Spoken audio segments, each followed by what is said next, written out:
میرے دوستو، اللہ تبارک و تعالیٰ نے حلال اور حرام دونوں کو واضح طور پہ بیان کر دیا ہے.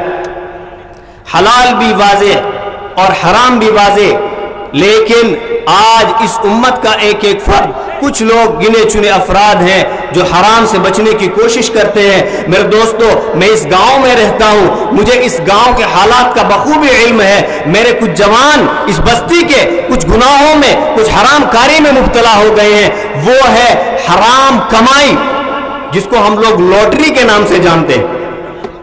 قرآن کریم میں ہے، یا ایھا الرسول کلوا من الطیبات، اے رسول تم لوگ جو ہے وہ پاک چیزوں کو کھاؤ. یا ایھا الذین آمنوا کلوا من طیبات ما رزقناکم واشکروا للہ، اے ایمان والو، اللہ تبارک و تعالیٰ نے تمہیں حلال روزیاں دی ہیں، تم اس میں سے کھاؤ اور اللہ کا شکر ادا کرتے رہو.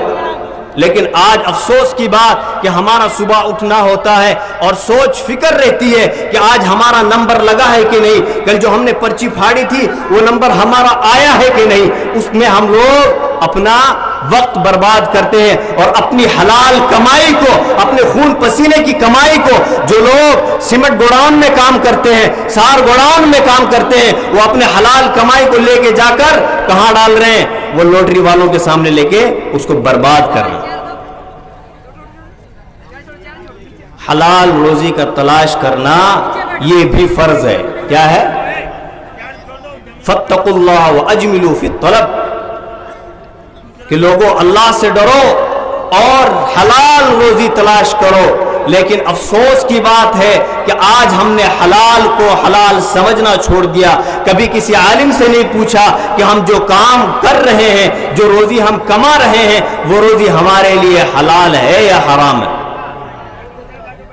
ہم لوگ ایک دم سے امیر ہونا چاہتے ہیں، ایک دم سے امیر ہونا چاہتے ہیں، ایک دم سے کروڑ پتی بننا چاہتے ہیں. یاد رکھیے میرے دوستو، حرام دیکھنے میں بہت زیادہ ہوگا لیکن اللہ تبارک و تعالیٰ اس کے اندر سے برکت کو اٹھا لیتے ہیں.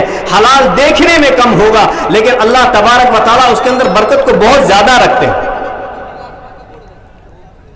حرام کی کمائی دیکھنے میں بہت زیادہ ہوتی ہے لیکن اللہ تبارک و تعالی حرام کی کمائی اپنے ساتھ بیماریاں بھی لے کر آتی ہے، پریشانیاں، بلا اور مصیبتوں کو بھی ساتھ میں کھینچ کر لاتی ہے. آج ہمارا جوان کیا چاہتا ہے کہ گھر میں بیٹھ کے کچھ کرنا نہ پڑے، ایسے ہی حاصل ہو جائے. میں بتاؤں، نبی کریم صلی اللہ علیہ وسلم پر قربان جائیے جس نے اپنے امت کو ایک کام پریکٹیکل کر کے دکھایا ہے. صرف زبانی طور پہ نہیں کیا بلکہ آپ نے اس کو عملاً کر کے دکھایا ہے.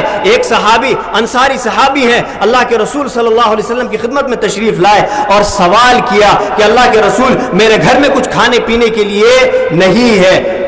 آپ نے فرمایا کہ گھر میں کچھ بھی نہیں ہے؟ بولے کہ نہیں، کچھ نہیں ہے.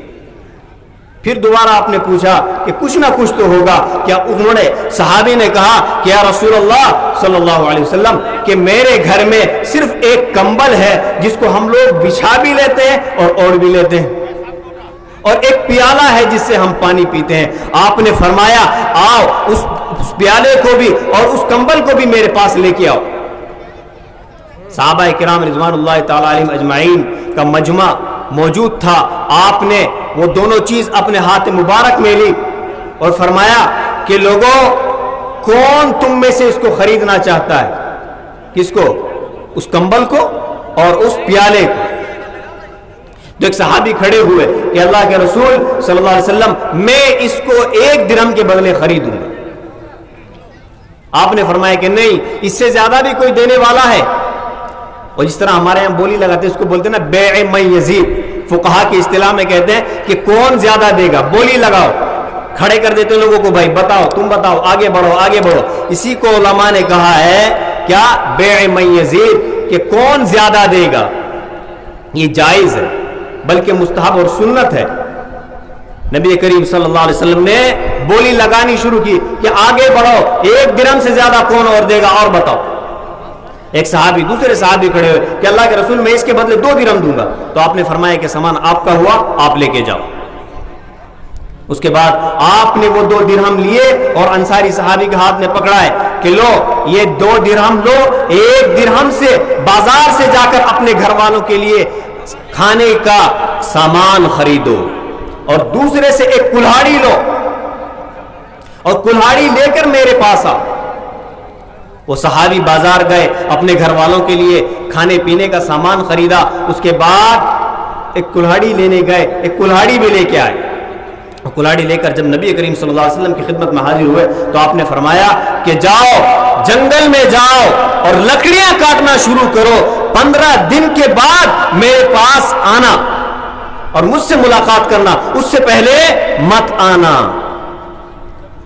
تو میرے دوستو یہاں سے ایک بات معلوم ہوئی کہ نبی کریم صلی اللہ علیہ وسلم نے ایک ہنر سکھایا، تعلیم دی اس امت کو۔ پھر آپ نے اسی حدیث میں ہے، آپ نے ارشاد فرمایا کہ لوگوں تمہارے لیے بہتر یہ ہے کہ تم اپنے ہاتھ سے محنت کر کے کماؤ، اور اس سے بہتر ہے کہ تم کسی کے سامنے ذلت کا ہاتھ پھیلاؤ، پھر وہ چاہے تو تم کو دے دے، چاہے وہ تمہیں خالی ہاتھ لوٹا دے۔